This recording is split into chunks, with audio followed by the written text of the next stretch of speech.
ડીસા તાલુકાના જુનાડીસા ગામમાં રામકથા સપ્તાહનો આજે બીજો દિવસ છે. પરમ પૂજ્ય સંત શિરોમણી મિથિલેશ બિહારીદાસજી મહારાજના સાનિધ્યમાં ગંગામાની વાડીમાં મિથિલેશ બિહારીદાસજી મહારાજના આશ્રમ જુનાડીસામાં રામકથા સપ્તાહ તેમજ ગુરુપૂજનનું ઉમદા આયોજન કરવામાં આવ્યું છે. વ્યાસપીઠ પર બિરાજમાન આંતરરાષ્ટ્રીય કથાકાર વિક્રમસાદજી શાસ્ત્રી દ્વારા રામકથાનું શ્રદ્ધાળુઓ ભાઈ અને બહેનો સરળ ભાષામાં ઉદાહરણો સાથે રસપાન કરી રહ્યા છે.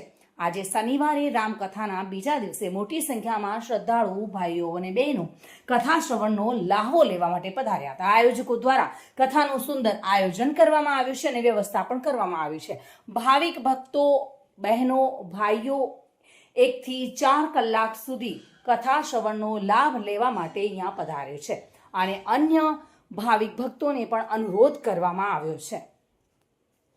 વિપુલ મંડોરા સાથે bureau report, today Gujarati news.